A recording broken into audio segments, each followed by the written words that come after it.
teacher, let's start the lecture.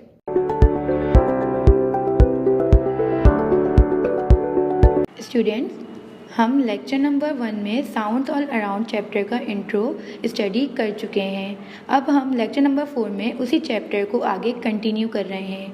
वो topics जो हमारे रिमेनिंग थे, जो हमने लेक्चर नंबर 1 में डिस्कस किए थे, उसके बाद के टॉपिक्स हम लेक्चर नंबर 4, 5 और 6 में डिस्कस करेंगे। In this lecture, we will study waves, pitch and relation between pitch and frequency. Waves. Waves is a transfer of energy. Waves energy का ट्रांसफ़र है, लेकिन कैसे? स्टूडेंट, आप डायग्राम नंबर 1 देखिए। आपको एक ट्यूनिंग फॉर्क शो किया गया है। ये ट्यूनिंग फॉर्क इस वक्त रेस्टिंग पोजीशन पर है, मतलब इसे अभी किसी चीज़ से हिट नहीं किया गया है। लेकिन जब आप सेकंड डायग्राम देखेंगे तो आपको दिखाई दिएगा कि इस ट्यूनिंग फॉर्क को मैंने किसी चीज़ से हिट किया है। वो पेंग बॉल भी हो सकती है, वो रबर पैड भी हो सकता है, वो कोई टेबल भी हो सकती है, वो कोई स्टिक भी हो सकती है, या वो कोई दूसरा ट्यूनिंग फॉर्क भी हो सकता है। आप जब इस ट्यूनिंग फॉर्क को हिट करेंगे तो इसके अंदर वाइब्रेशन प्रोड्यूस होगी। इट मीन्स इसके अंदर ऑस्किलेशन या टू एंड फ्रो मूवमेंट पैदा होगी। जब वो टू एंड फ्रो मूवमेंट पैदा होगी या वाइब्रेशंस प्रोड्यूस होंगी तो ये ट्यूनिंग फॉर्क वाइब्रेटिंग हालत में आ जाएगा, वाइब्रेट करेगा। जब आप इस वाइब्रेटिंग ट्यूनिंग फॉर्क को वाटर फिल्ड बीकर में डालेंगे या वाटर फिल्ड कंटेनर में डालेंगे तो वाटर ऊपर की तरफ स्प्लैश होगा। इट मीन्स एनर्जी जो ट्यूनिंग फॉर्क में थी वो अब वाटर में ट्रांसफ़र हो गई है। तो ये ट्रांसफ़र ऑफ एनर्जी क्या है? वेव्स है। लेकिन स्टूडेंट्स, आप वाटर की सरफेस पे देखें, आपको स्मॉल वेव्स दिखेंगी। वो स्मॉल वेव्स क्या कहलाती हैं? वो स्मॉल वेव्स रिपल्स कहलाती हैं। वाटर की सरफेस पे जो स्मॉल वेव्स बनती हैं, जो किसी चीज़ को फेंकने से या किसी चीज़ को ऊपर से आप फेंकें, फॉर एग्जांपल आप एक टब में पानी ले लें, उसके अंदर कोई पीबल या कोई छोटा सा पत्थर फेंकें तो उसकी वाटर की सरफेस पे एक स्मॉल वेव बनना शुरू हो जाएंगी। वो स्मॉल वेव्स क्या कहलाएंगी? रिपल्स कहलाएंगी। Pitch is basically the quality of sound. Pitch क्या है? साउंड की क्वालिटी है। Either the sound is shrill और ग्रेव, कि साउंड जो है वो हल्का और बारीक है या भारी है।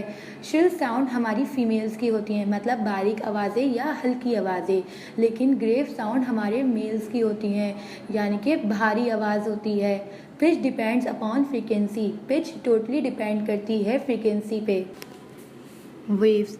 स्टूडेंट, इस डायग्राम में आपको वेव्स शो की गई हैं कि वेव्स कैसी दिखती हैं।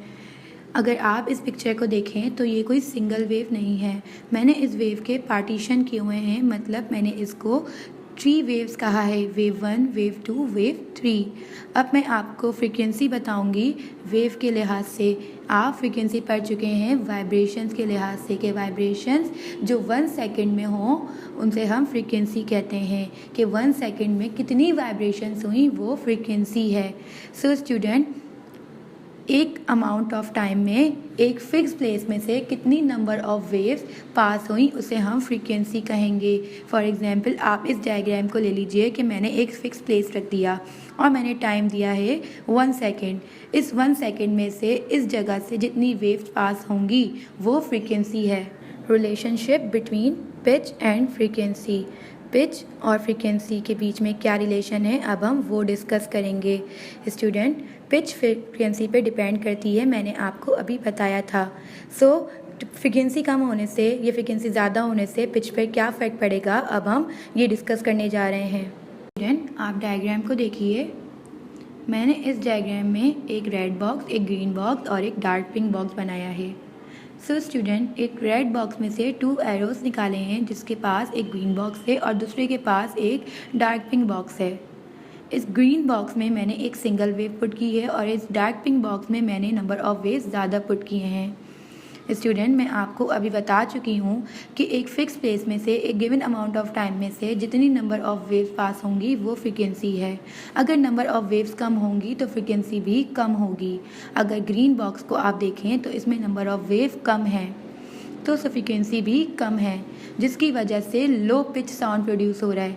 लो पिच साउंड की प्रोड्यूस हो रहा है क्योंकि फ्रीक्वेंसी कम होने की वजह से आपकी पिच भी कम हो गई, जिसकी वजह से लो पिच साउंड प्रोड्यूस हुआ। लो पिच साउंड क्या होता है? ग्रेव साउंड होता है, मतलब भारी आवाज़। लेकिन आप जब डार्क पिंक बॉक्स को देखेंगे तो यहाँ नंबर ऑफ़ वेव ज़्यादा हैं। जब नंबर ऑफ़ वेव ज़्यादा होंगे तो फ्रीक्वेंसी भी ज़्यादा होगी, जिसकी वजह से आपका हाई पिच साउंड प्रोड्यूस होगा। अब ये हाई पिच साउंड क्या है? श्रिल साउंड है, यानी कि बारीक आवाज़ या हल्की आवाज़। High pitch sound, low pitch sound. Students, आपको यहाँ 2 कॉलम दिखाए गए हैं। एक कॉलम के अंदर हाई पिच साउंड ऑब्जेक्ट्स रखे गए हैं और दूसरे कॉलम के अंदर लो पिच साउंड ऑब्जेक्ट्स रखे गए हैं। स्टूडेंट, हाई पिच साउंड उस साउंड का होगा जिसकी फ्रीक्वेंसी भी ज़्यादा होगी, मतलब नंबर ऑफ़ वेव्स ज़्यादा होंगे, जिसकी वजह से आपका साउंड हाई पिच का होगा, मतलब श्रिल साउंड होगा। विसल, हमारी फीमेल्स या हमारे स्मॉल एनिमल्स, उन सब का साउंड हाई पिच साउंड होता है, श्रिल साउंड होता है। लेकिन ड्रम, मेल्स या हमारे बिग एनिमल्स जैसे कि बेयर, इन सब की आवाज़ या इन सब का साउंड लो पिच साउंड होता है, यानी कि ग्रेव साउंड होता है। Summary. Now student, we will revise our whole lecture with the help of this summary. Wave is a transfer of energy. Energy का ट्रांसफ़र वेव कहलाता है। Small waves on the surface of water called ripples. Water की surface पे जो small waves form होती हैं उन्हें हम रिपल्स कहते हैं। Quality of sound is called pitch. Sound की क्वालिटी को हम पिच कहते हैं कि साउंड श्रिल है या ग्रेव है। पिच डिपेंड करती है फ्रीक्वेंसी पे। Pitch depend upon frequency. Let's start the homework. Do question number 3 on page number 65 in your science workbook. आपको अपनी वर्कबुक के पेज नंबर 65 पे क्वेश्चन नंबर 3 को करना है। लेकिन इस क्वेश्चन में आपको करना क्या है? इस क्वेश्चन में आपको वेव डिस्टर्बेंस दी हुई है। एक के अंदर ज़्यादा वेव प्रोड्यूस हुई हैं और दूसरी के अंदर कम वेव्स प्रोड्यूस हुई हैं। सो स्टूडेंट, जिसके अंदर ज़्यादा वेव प्रोड्यूस होंगी उसके अंदर फ्रीक्वेंसी भी ज़्यादा होगी। जब फ्रीक्वेंसी ज़्यादा होगी तो हाई पिच साउंड होगा। लेकिन जिसके अंदर number of waves come produce होंगी इन यूनिट टाइम, तो आपकी फ्रीक्वेंसी भी कम होगी। अगर फ्रीक्वेंसी कम होगी तो आपका साउंड भी लो पिच साउंड होगा। Do question number 4 on page number 68।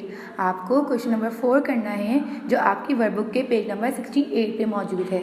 अगर आप 2 इन डायग्राम्स को देखें तो एक ट्यूनिंग फॉर्क है जिसको हमने X कहा है, दूसरा ट्यूनिंग फॉर्क है जिसको हमने Y कहा है, और इन ट्यूनिंग फॉर्क के पास नंबर्स लिखे हुए हैं। आप देखिए, X के पास लिखा हुआ है C512, मतलब 512, और Y वाले के पास है C256।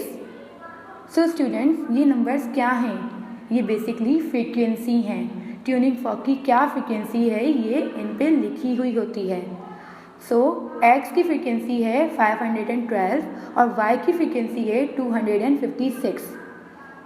Which tuning fork X or Y will produce a sound of higher pitch and lower frequency when hit? आपको इन दोनों में से बताना है कि किसकी पिच ज़्यादा होगी और किसकी फ्रीक्वेंसी कम होगी।